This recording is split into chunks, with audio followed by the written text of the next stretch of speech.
Everybody, welcome to the Because Cannabis podcast every single Wednesday, 4:20 p.m. on YouTube, every Thursday with video on Spotify and anywhere that you listen to audio podcasts. Be sure right now, right at the very beginning of the show, before we get our amazing guests out here, before we talk hilarious and informative and entertaining cannabis-centric content, clickety-clack your thumb, your finger, whatever appendage you want. Your toes. Do you do shit with your toes, Dustin Kava? I am not like I have toes. I got 10 of them. I'm not trying to shame people that don't, but I got 10 toes. I don't do a lot with them besides walk. Are you one of those folks who will pick a thing up with your toe off the ground like a sock and transfer to you? Is that appendage that useful, that is not, or is it not?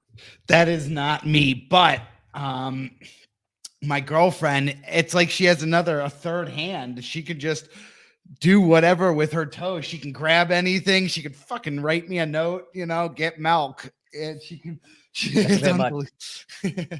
That is a bit much. I only got 10 fingers, 10 toes, and fingers barely work these days. But whatever appendage you got, make sure you hit that subscribe button, share with a few friends. We really would enjoy and appreciate your support. We are 500 subscribers strong now, making the push for 1,000. Thank you to those of you who have subscribed recently. It's been great to have you aboard. Those of you who found us through the Leafly Strain of the Year video, we'll have some more stuff coming up with Leafly in the new year. So make sure you hit that notification button so you get the latest updates for when the shows occur, like this one. Got a great guest today, Dustin. I think both of us are kind of secretly excited because we love nerding out on like retail design, the flow of the customer process, back office software, like inventory management. Kind of gets my gears all going, sir. Like I get fired up when we get to talk this kind of stuff. Are you excited to talk with a representative of Dutchy today, the head of social impact and industry partnerships, if you're counting? I think we are that there's probably no better person to talk about that retail experience than our guest today, to be honest. All right, let me ask you something. I recently was at a gas station, a big gas station around the area. No names, please, but they got about 650 stores across kind of the Pennsylvania, Ohio, and area, well known for their food and name that sounds like betting. You can make up whatever name you want there. For that, cleats is not it. So I was just at the store the other day, and it was the first time I had seen in a gas station the self-serve checkout option. Right? Circle K has us around it. I was at one recently. It's something the grocery stores have done for a while. There are articles being written and folks getting all mad about the amount of self-checkouts being put into Walmarts and those places, which is fact. I think the Walmart near me literally has one checkout lane and is 99 some self-checkouts of different types too. They got the little self-checkouts. They got the belt self-checkouts. You can self-checkout however you want. You can even shop while you go. You can do the pickup. But if you want to find an actual human being, boop, boop, you aren't going to find it. They're not there. You can barely get someone to approve your age-approved items. I'm trying to buy a 6-pack of beer at the grocery store. It takes me like 19 minutes for them to come hit the button to say how old I am to get approved. Do you like the just as a general thing? Do you like self-checkout? Are you happy that we are decreasing labor hours, much to the chagrin of the people that need said labor hours? Are you happy that we, as retail, not just the cannabis industry, but we'll talk about it with our guest, is that happening in the cannabis industry? Could it work? I didn't think it would work in gas stations, but yet there it is. What do you think about just self-checkouts in general, Dustin? Do you go to them or do you stand in line and wait till that one human gets the boop? I fucking love them. I love them. And as someone who owned a retail shop, I don't know. There is I think, I don't know how to explain this. To me, it is an absolute necessity. I think that to be able to focus on a conversation and not be focused on the end transaction so much, to be able to walk the floor and discuss something, hey, look at this pipe. This is why this American artist deserves the attention. This is what's going on. And to have someone else who just needs a pack of papers, who just needs something they already know, to be able to grab it off the shelf, scan it in, pay it, and head out is a godsend. I couldn't, I would say 7 years ago, I was trying to think through of what the buying process would be by 2030. And I'm finally seeing some dispensary owners thinking in the way that I was thinking for the smoke shop. This idea of these RFID tags, you set the product on this computer screen, and all of a sudden you have data being displayed. That's kind of the movement of customer interaction that I wanted within the shop. And then again, ending with self-checkout, giving me better resources. I'd rather pay my employees a lot more money, but have them do something that really, really adds long-term, I'm not gonna say value, because there is a value for a bud tender, but I think there's another place for them besides behind the counter, specifically behind getting change for dollar bills or things like that. It is a great point. And I think the real question, as we bring our guest, Anne Forkutza, in, the head of social impact and industry partnerships at Dutchy, the real question, Anne, is before we get to what Dutchy is doing, before we get to cannabis and their self-checkouts, when you are behind someone at the self-checkout, Anne, and they don't get it and they don't understand it, do you get mad and angry? Are you a patient person who helps them? What's your attitude behind the folks who don't like the self-checkout? Because I'm a patient helper, but I've watched a few people be like, gosh darn it, just ring it up, Grandma. How do you do it? How do you handle a slow self-checkouter when I assume you are an expedited self-checkouter, Anne?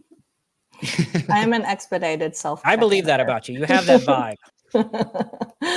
I mean, I you know what, like, to each their own, though. Sometimes there's been one time I've tried to help and then that other person's gotten mad. So I just like let them be. I've been hanging out in New York a lot, so I'm just like, you're on your fucking own. Like, exactly. We're talking with Anne from Dutchy.com. We'll let Anne introduce herself in a second, but I need to know, what I've started to doing shopping recently wise? I have become the one AirPod person while shopping. I didn't think I would be that person. I'm definitely not a double AirPodder. Like, I need to hear the sights and sounds. I need to like have my, my Jason Bourne like awareness in the grocery store. So I know, make sure I get my eggnog of choice and things right now. But I do enjoy, especially with a stocking cap like you're wearing on your head, Dustin. Put the stocking cap, you got the one AirPod, you get to listen to some tunes while you're going. When you're listening to information while shopping, podcast or music, each of you go. While shopping? Yeah. Do you listen to information? Do you listen to news, information, music, sports talk? What do you listen to? Anything while shopping, Dustin? Or you go like avant-garde, just silence, soaks and sights and sounds and soaking in all the conversations of the grocery store shoppers? Oh yeah, that's me. Bodega And browsers. the sights, the smells, absolutely. But I always like to just touch my ear and pretend like I'm talking to something. Bananas and yep. We need 14 crates. Okay, let me talk to a manager. But we can all agree the speakerphone person has to go, right? Mm-hmm. Yes. Yes. If you are that person, the watch might be worse than the speakerphone. They think they're like in a spy movie. The speakerphone, and if it's you, shame on you. All right, Anne, Dutchy.com, head of social impact and industry partnerships. Give everyone a quick bio. Tell us a little bit about what you're doing, about what Dutchy is, and let's dig into some self-checkouts and retail operations in the cannabis industry. Well, first of all, thanks so much for having me on your show. It's like we haven't even started yet, and I'm having so much fun already. So Dutchy, we are an all-in-one dispensary platform solution. So we provide point of sale, which I'm sure we will be talking about soon. We also provide e-commerce, payments. We recently started providing insurance. People are like, oh, you're a cannabis tech company. Why are you providing insurance? And really that is, we found out a lot of our clients had a lot of trouble getting insurance. And, now just being Dutchy and having grown to where we are today, where we service over 6,000 dispensaries all across North America, we are in a position to offer services now like insurance that aren't predatory. And we just want to be your one-stop shop for all dispensary operators who are trying to run a licensed legal business. I'm so super happy to be here. My role specifically being a social impact and industry partnership based. So my role is primarily partner related. We engage with strategic partners that support a variety of dispensary operators. I've spent a lot of time in New York lately. New York, as most of you know, who have been following New York, they did start with a type of social equity licensing group that they've renamed CARD. And bonus points for what CARD stands for. And any guesses? Hold on. C should be Cannabis easy. Authority. AU. Automated. No, that's your tech nerd talking right now. No. Adult use. Oh, so Yes. cannabis, adult use, recreational division. Retail dispensary. Oh, all right. Yeah, it all just right. rolls off the tongue nicely, right? Rolls off. That's why CARD works. I'll tell you, I didn't know it was a CAU though. You threw me with the AU. I was like, what? Yeah. Come on, you gotta know how to spell. Yeah. Well, some people try to get all fancy and call it like KARD, but it's CARD. So anyway, that is New York's own specific camp of social equity licensing. A lot of the folks that were issued licenses when they were applying, they had worked with a lot of like nonprofit groups. The Bronx Community Foundation being one of them, who's one of our social impact partners. Whereas as Dutchy, we are a national company, but we do care a lot about the community, and especially when it comes to social equity licensees, especially when it comes to New York. They like working with local organizations in their communities. So really my role is forging those strategic partnerships, letting them know a little bit more about Dutchy. So when it comes time for their clients to open up a dispensary, hopefully that we've earned their trust and they want to work with Dutchy. You guys are perfectly suited to jump into these other revenue streams. The more and more I think about the amount of data that you're willing to collect from the OS side of things, and then really make a true educated decision to affect the most amount of change. It's I think that's a really powerful thing. Plus you have this immediate access to the complaints as well, which is just that's sometimes the hardest thing to get through. Yeah, I agree. And I think that just there's so much more opportunity too, especially as the technology industry evolves as well, with AI, with ChatGPT, with predictive analytics, with blockchain, with whatever. I think we're just really scratching the surface, especially in cannabis tech, where don't you feel that cannabis tech, even the point of sale part and the payments part, I kind of feel like where cannabis retail is almost where mainstream retail was, from a tech side anyways, 10 years ago. Yeah, I mean, we're not on the big push button registers yet. We're not having roll tape at the end of your shift. And I'm 50 years old. I've had to balance registers when I was at Subway 16 that were pulling the tape and pushing them. It makes me feel like I'm fucking with an old Clover machine from 10 years ago. I'll tell you what, always has that look, that feel, that UI, well, it's not ours. You must not be looking at a Dutchy. No, it's our point of sale looks fine. We had a conversation with Andrew D'Angelo, and he was talking, kind of helped design Harborside and really set the model for what the cannabis dispensary was in, say, 2002. It's almost identical. It's almost identical. It's been 20 plus years since we kind of opened it, and the dispensary still hasn't really evolved to much beyond what its initial footprint, what's initial design was. And so it has been a bit stagnant. So in technology is part of that. They are slow to embrace. I don't know whether, do you think it's fear of, I don't want to say government influence or technology or tracking of information? Do you think there's this weird legacy, old school, I don't want my information out there, and that's why technology hasn't done it? Or do you think it is as simple of an answer as the federal illegality makes it easy or difficult to get resources, makes it difficult to bank, so people just say, it's probably not worth the hassle to dip my toe into upgrading cannabis technology? Why do you think it has been slow to evolve at the pace that regular retail technology seems to have done? I think that, I mean, it's a really good question. I think that when you look at like Maslow's hierarchy of needs, right? When you think about like things that a dispensary operator cares about and they rely on, you know, their point of sale to keep them compliant. So like number one is stay compliant, don't lose my license, and hopefully like no one will steal from me. And including like internal theft, and I want to know where my inventory is. So that's just like the baseline component. And then number two, it's like, okay, how do we stay competitive? How do we grow my business?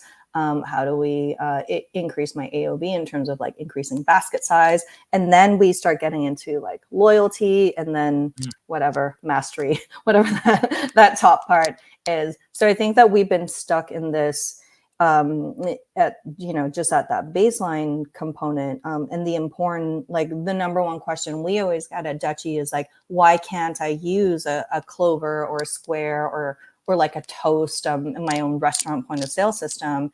And the number one reason is that compliance component, because like every state has different requirements as it pertains to purchasing limits, equivalencies, taxes, and all that is like so specific to the cannabis industry and so specific on a state by state basis, and sometimes from a tax standpoint on a municipality or a county basis, that a lot of these you know, basic like mainstream retail point of sale systems, they don't want to go through the hassle to deal with that, and that's why there's companies like Dutchy who specialize in that component.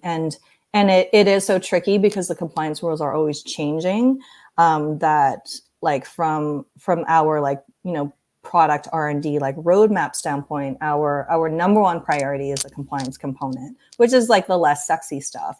But then we will start evolving. And I will say, since I've been at Dutchy, I've had the pleasure of, you know, calling my colleagues, folks who came from Apple, who came from like big tech companies. And so you're starting to see a little bit of that sexy technology that's starting to bubble into the Dutchy tech, and especially next year as it pertains to payment. So I'm really excited. I think it's going to change.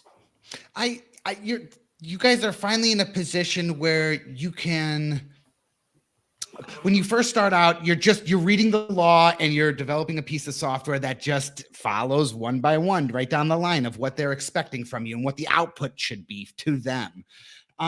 But now that you guys have scaled to the degree you have, yeah, you finally can attract developers that want to do something. You finally can think about how many clicks should it take to get to this one particular action. How I don't know. I think it's an incredible thing to let the rest of the industry kind of say, no, we're not interested in this. Jump into the industry, do things for 5 or 6 years, and then all of a sudden be like, no, you don't understand how sexy this brand is. You don't understand what we're doing. And you totally missed out on the opportunity. You know, to have you guys come in and not necessarily compete, but to do it in the same way that we have. I don't know.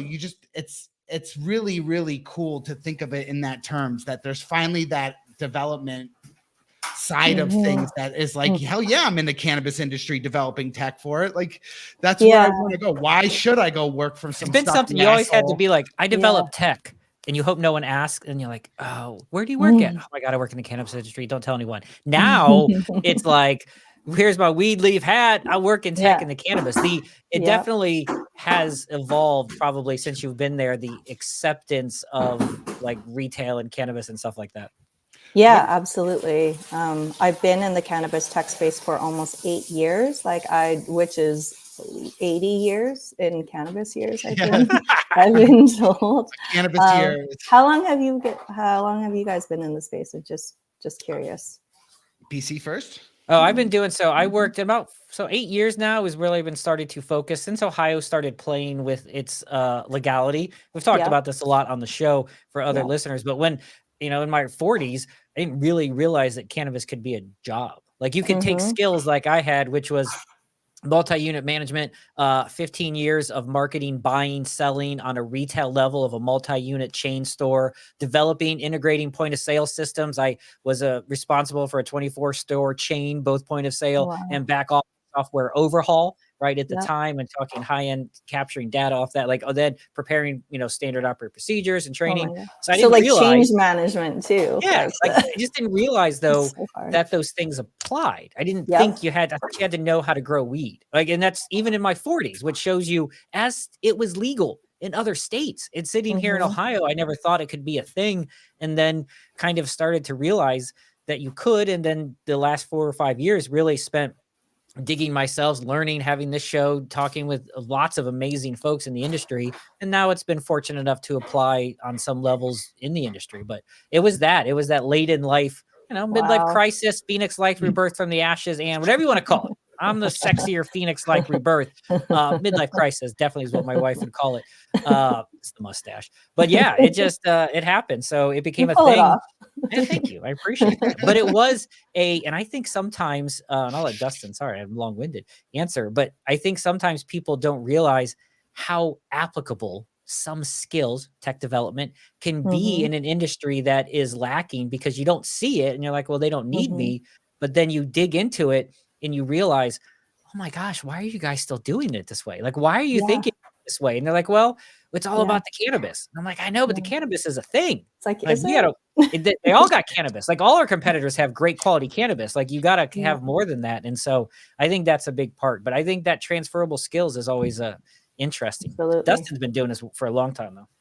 Yeah, I don't know. I developed water pipes. This is probably like my 12th, Wow. maybe 13th year or something. I don't know.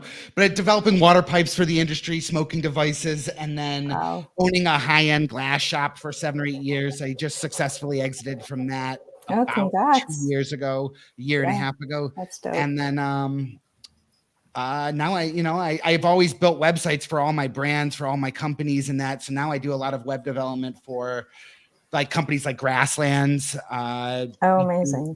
I just a lot of dispensaries, a lot of cultivators and stuff like that. So I don't know. And then we do the show. So it's Mhm. been a long Which is like an time. educational system. It's like a weekly educational system Exactly. on And it all keeps these the finger areas. on the pulse on the industry. There's, again, a cannabis year is so fast that to have these conversations every week really does keep things updated, keep things in my Mhm. mind about where the future is coming. What is it looking like 6 months from now or 2.5 years from now?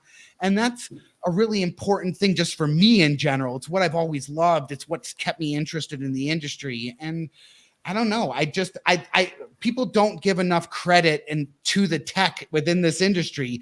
They will talk about lights. They will talk about other things, but they Mhm. very rarely go, my POS system is sexy. And it's because it links with 250 other APIs of other shit I need to use on a day-to-day basis. And no one else is doing that. And when's the last time a cultivator in their business pitch talked about, what the most important aspect is here? A strong back office inventory management system. That's not, there's always about the lights and the seed. We listen to a lot of presentations from some entrepreneurs in this thing we do. And it's always about the lights and the seed and the genetics and the grow. And no one's ever like, what I'm really worried about is how I manage all this product and make sure it's profitable for me and how I actually track the plants that are selling on a basis in this. Yeah.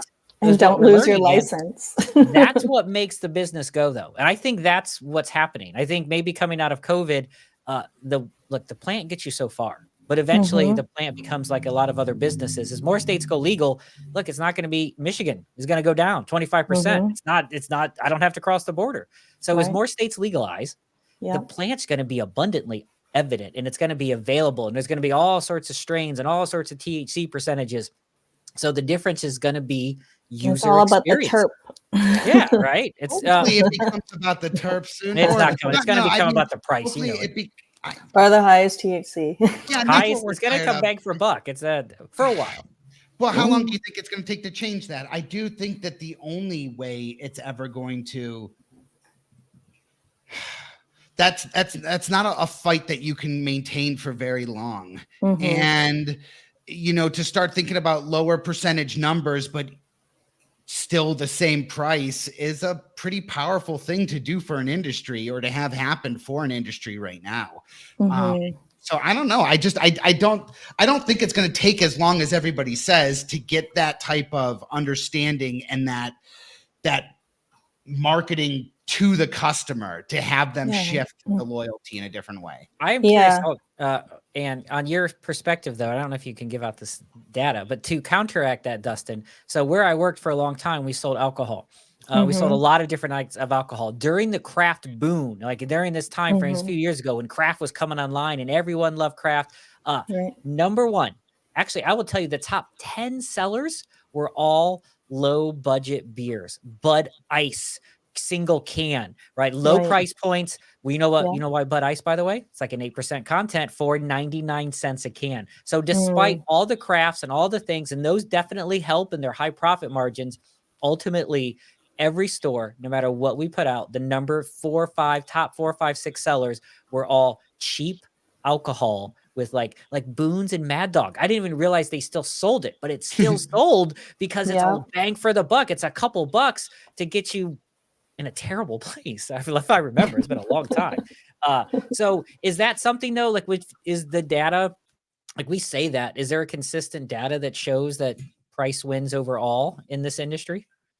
I think, I mean, it will depend on like state by state. And then you do see like in more like urban areas versus the suburbs. But in general, I do see a lot of retailers, they want to shop by like effect or wellness or like, mood or That's like good, terpenes and everything. No, but again, like to go back to your point, we are still seeing, it's like, folks are coming in, they're buying a pre-roll and they're like, I want the cheapest weed with the highest THC. And so all this like big, beautiful, like mood terpene decision tree wall that's like all backlit. It just, no one uses it because we're unfortunately just still in that state. However, I do predict that as I think that there will be a different type of buyer. I think that just,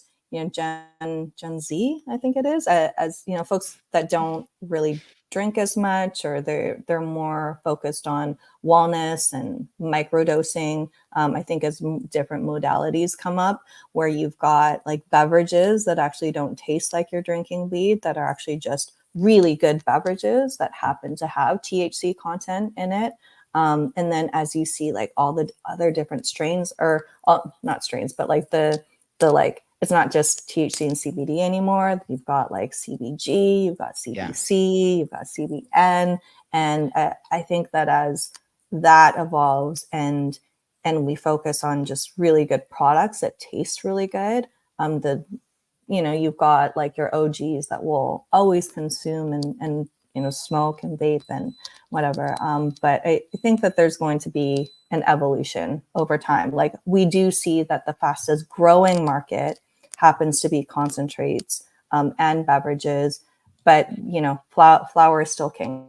Like you've got your pre-rolls and you've got your flowers, and often they do happen to be the highest THC ones that get bought.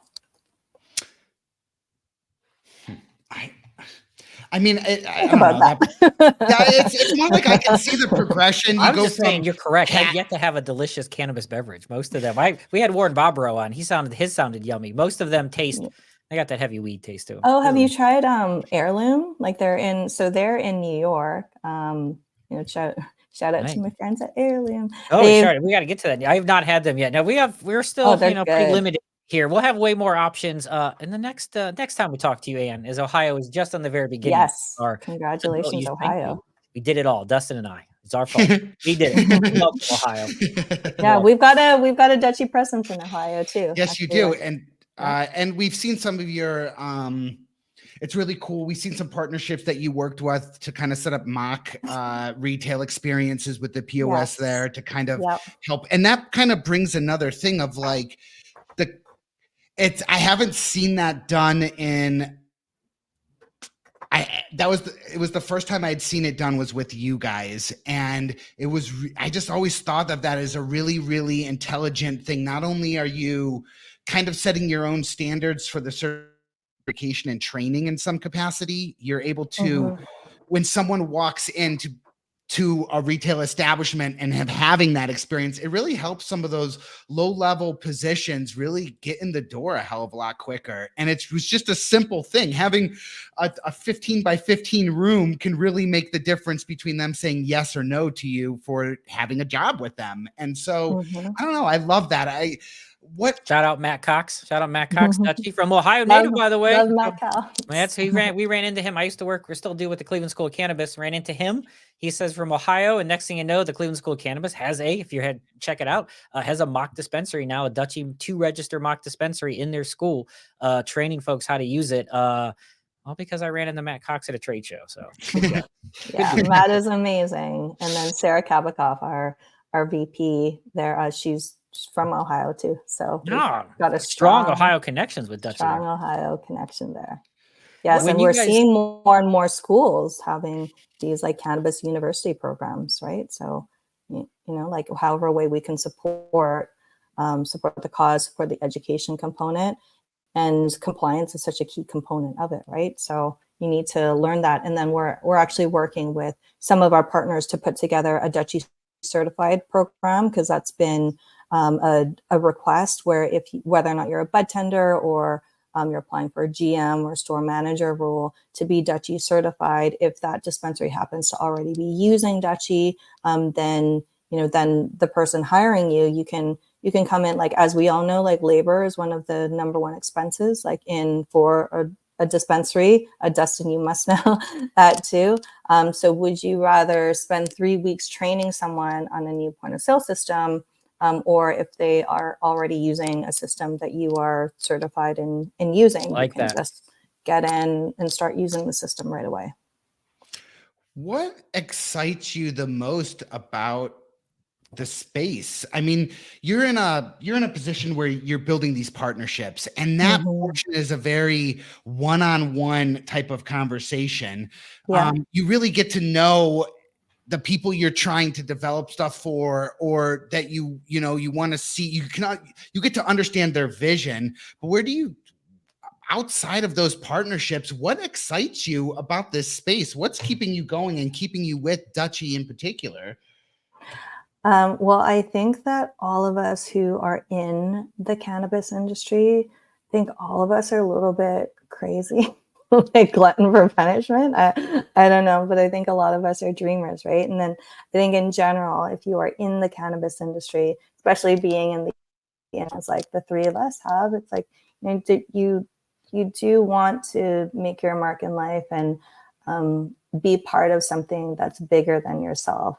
And I would just love, like, one day when I'm like old and gray, I can look back on that moment, or like, I mean, I don't have any kids, but look back and talk to my, like, grand nieces or nephews and be like, oh, like Grandma Anne had something to do with like that piece of technology. Like back in our day, like we had to, we couldn't order cannabis like using our phones, like we had to go to a store, or I don't know, like whatever it is. My mom was on the forefront of the development of the universal remote control, right. And so like that idea of like, wow, I can use one remote for 2 TVs or my DVD player, and like it was like mind blowing, yeah. and but to see, I don't know, so I totally understand it. It's really funny. Yeah, and I think that all of us are maybe like, we enjoy being like misfits, or just to really like but collectively, right, we're stronger together, and to be part of something that's bigger than ourselves.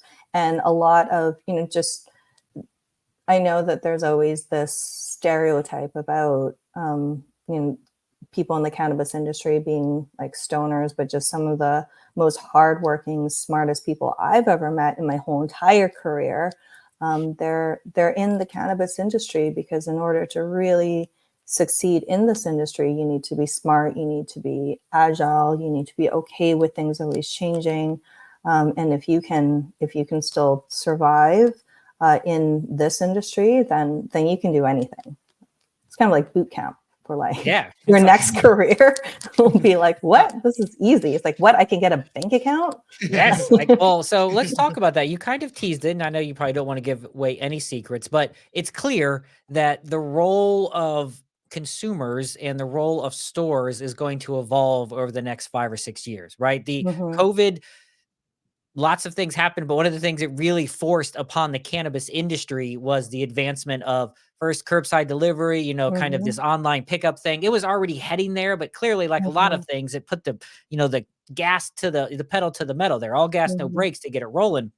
And Yeah. now it feels like that's catching up. In fact, we have, and I can tell we have two main, I think we have iHeart Jane and Dutchy are the two main kind of ones I run into here. And I can Mhm. see even the last little bit, the stores that I go to that use the Dutchy online software, it continues to be upgraded, continues to evolve.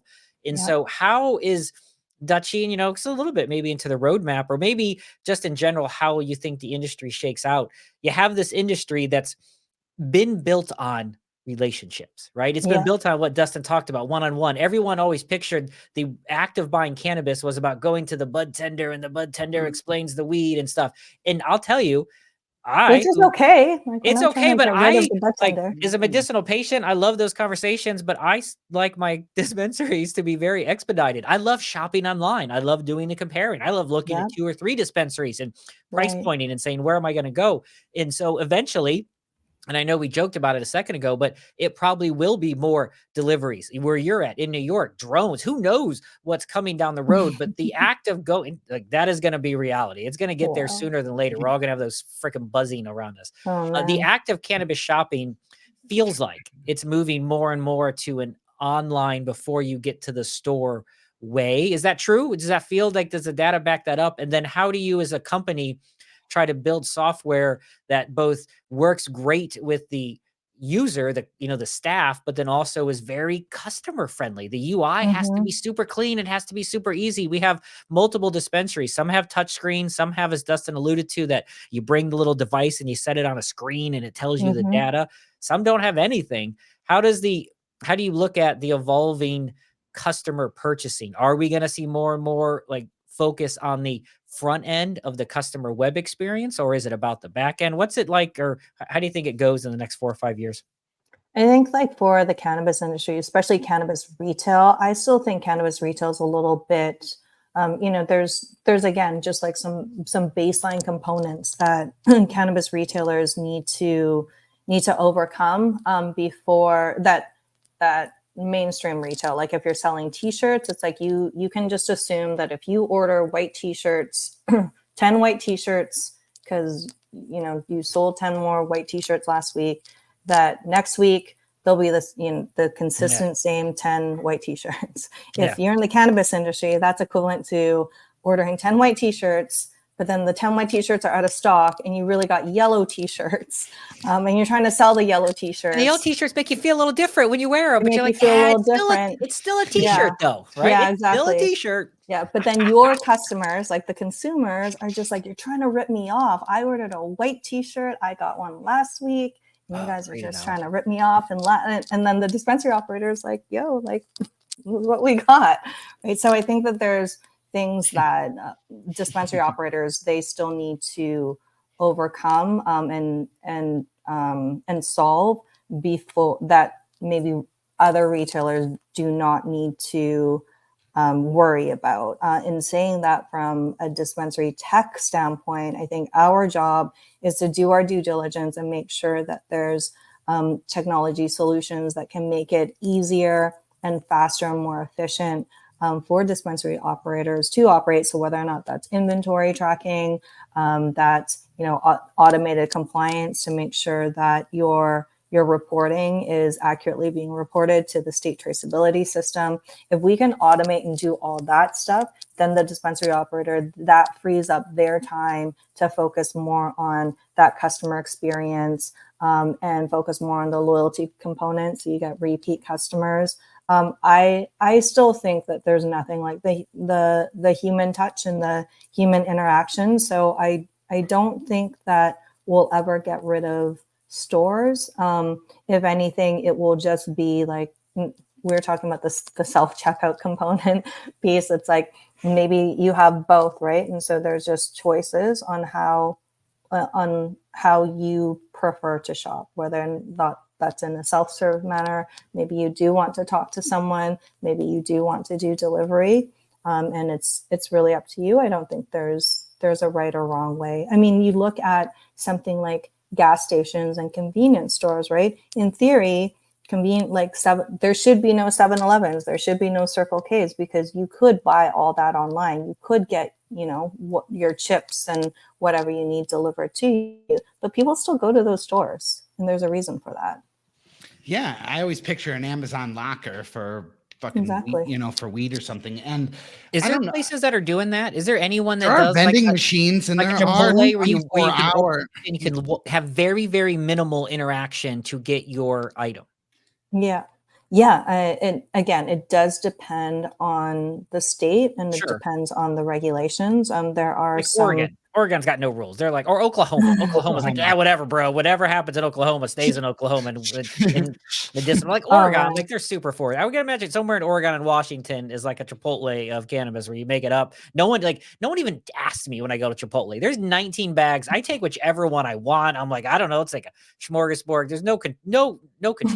So I don't imagine it's like that. But maybe the locker thing. Is there anyone that has that exact kind of setup? Or because I know there's some kind of restrictions. Heard, yes. Okay. I have heard there's that there, and then I've seen vending machines too. And it will depend on, I know in the regulations for some states, you do have to have, someone, the age gating, like checking our ID, like that's always a component. And so depending on the details, whether or not they need to age gate you upon sale, like upon the transaction versus upon like the pickup of it, that might affect the. You could probably do whole it. lot. I've seen the camera. Exactly. I've seen the camera where they pop up. The call center verifies the ID in less than 15 or 20 seconds, and then when it works. I was going to say, that's all good. Till all of a sudden you're like, boop, boop, boop, But boop. again, It's like, cannot dispense. And you're like, it's getting good enough. And the reflection of and depending on, I still think it's getting to the point with, that I don't think we're going to be whipping out the cards anymore. I don't mind this idea of me getting charged when I take something off the shelf automatically and walk out the store.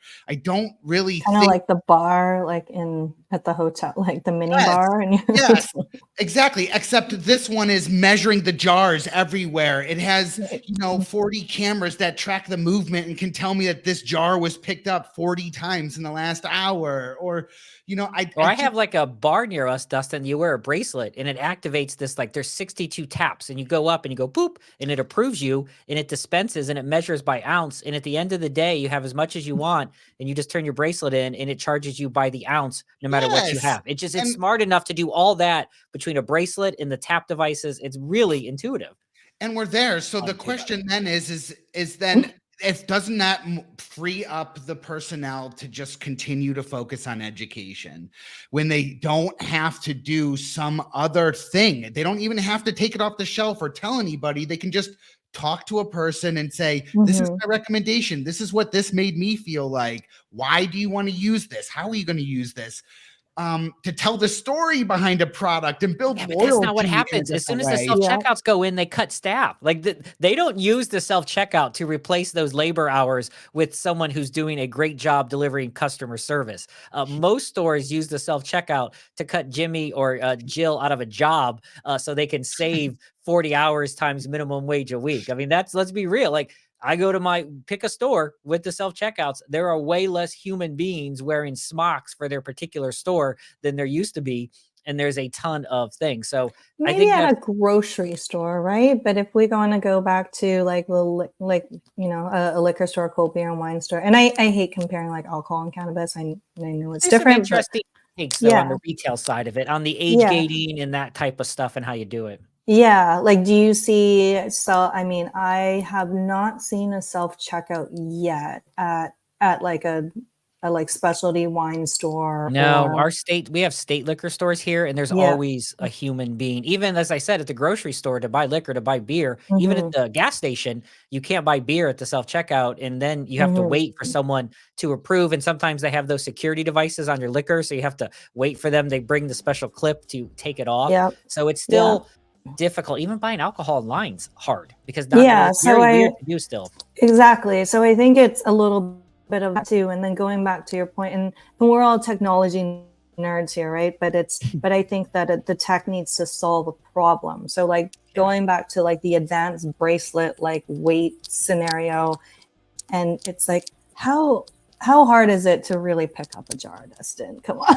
No, It's but my like, whole how point much is time is it really saving? people Like, are really you know what I'm upset saying? over this idea of how long it takes for them to get into the back of the dispensary to actually start talking to someone to make a purchase. Or if you're like on the fence about it and you have questions, you're now holding up the line behind you. I love Right. this notion of stepping aside to my personnel who it doesn't ever need to touch any of that stuff and really guiding in that and allowing someone who makes a quick transaction to jump ahead in line from me. Yeah. Which You know doesn't what happen. I've seen my favorite interaction, and this again will depend on the state regulations and the state rules as to how, but like in terms of the setup, like I know everyone always is like, oh, I want to be like the Apple store of cannabis, right? But then you're missing that like human interaction touch. It's like I've seen it where, think of it more as a jewelry store. So let's say you walk in and there's a bud tender or an educator there with you, and they're guiding you through the store. And I think maybe like a lot of the alcohol stores are like this too, where you've got like the different themes. So or maybe it's the modality. So it's like you've got your flower here, your edibles here, your beverages here, but then there's like the product is actually locked either like underneath or something. Yeah. So you've got the display, and so you can talk, and then you've got your little basket, and you're like, okay, I want that gummy. Then they unlock it like right then and there, and then they place it in your basket. And so you kind of go from like pod to pod. And then at the very end, then you get directed to the checkout where all you do is pay. So you don't need to like wait for a runner to like go get your stuff in the back. And then it's like, okay, is this right? And then if it's not right, then you need to like go to the back and like get the right one. And I think that to me is a really good interaction, because you've got that human, like they're educators, like they're consulting, and then you can still, you have your product, and then you can just pay for it, and then you can leave like that. Well, I think all that's well and good, but there's probably one, and we want to talk a little bit about New York, but there's probably one big hurdle that really hurts the cannabis industry. It's not something that Dutchie can control, but I'm curious if Dutchie's got some ways around it. Payment options, having cash only, having that really just kicks it in the ass all day long. Not even, PayPal or some sort of digital payments. I mean, we try it here. At least I've seen multiple things kind of come up, and they kind of come. Sometimes they get shut down after a little bit when they realize what they were doing, because they kind of trickily worded it, right? So you have all these things that do. And I know, there's Safe Act and stuff are out there. Is there a way? Is there anything that can be done in the coming years with digital technology and digital payments and digital wallets to at least get around the cash options? Yeah, I mean, as we all know, like cash is really inefficient. It is actually also quite dangerous too, like for staff members to be handling such large amounts of cash, especially during, like closing out. And then a lot of folks, they've got, they have to hire like big trucks to do their cash handling too. So that's, cash isn't the greatest. So we want to go to like a cash free options, right? So at Dutchy, we have gone through the whole thing as it pertains to like Visa memos, MasterCard shutdowns, like everything you can think of with like cashless ATMs, like just say what you want about them. So like with us, we do have an option right now that's called Dutchy Pay. The great thing about Dutchy Pay, it's like it is in-house developed, so we can control that. It uses a technology called ACH, so that's a very similar technology as to what a PayPal and a Venmo would do. So it works great online. With in-store, I think it's a learned behavior. We are in the process of coming out with our payments hub solution. So the only certainty we know in the cannabis payment space is the uncertainty. Things are going to get shut down, right? Before, just like the latest thing was, you had ACH, now you have cashless ATM, now you have like PIN debit, now you have like everything under the sun. You've got gift cards too. So our goal is to plan for that uncertainty, assume that things will shut down. So our payments hub solution, the goal is to have as many different payment type options as you can. So when, not if, when one does shut down, it can automatically just like heck yeah, let's switch go over back to this. Yeah. Exactly. That's But just good. be Yeah. like really Brilliant. intentional about it versus being reactive about it. Yep. And then not only that, it's like we've got like it's a pretty neat device though too. Like there's a screen on it, and so there's opportunities there to do like loyalty signups, messaging those to your loyalty end reward things, consumer. Yeah, exactly. So I'm really excited about that piece, and that's stuff. Stay tuned for that. Yeah, I know. It has been an amazing conversation. We've been talking with Anne Forkutza with Dutchy, Dutchy.com. I feel like we just got started, Anne, with our conversation, and Dustin's like literally emailing me. He's like, it's been an hour. Sorry, Dustin. It has been an hour. We've been talking for almost 60 straight minutes about this. I feel like we barely got to the bit of the service before we I'd really like to have you back on the Absolutely. show. Easy for me to say. We got to get you back on here because we were just getting going. It has been a really informative conversation though. We love talking this stuff, talking through it with you. Check out Dutchy.com. I know that you probably, like me, if you're listening at home, when you see a Dutchy.com store, when you go to your dispensary and it's Dutchy, you feel good. You know it's going to be a good service. So check out Dutchy.com. Follow Anne on LinkedIn. We'll put a lot of the different sex stuff in the description below. But thank you very much, Anne, for being on the show. We appreciate you being here, and take care. Best of luck. Right. Thanks all. Thanks for having me. Thank you. All right. Thank you guys for checking out the show here today. Because Cannabis, every single Wednesday, 4:20 p.m. on YouTube, on Thursdays, with video on Spotify and anywhere that you listen to audio podcasts. Moving forward, we just crossed the 100 episode 101. Many more to go as we make our way towards 200. Thank you, everyone who subscribed recently. We've hit 500 subscribers. Looking for 1,000 coming soon at MeetWM, at Because Cannabis, anywhere you follow on social media. Dustin, as always, thank you for a wonderful show. See you guys next week. Later, guys.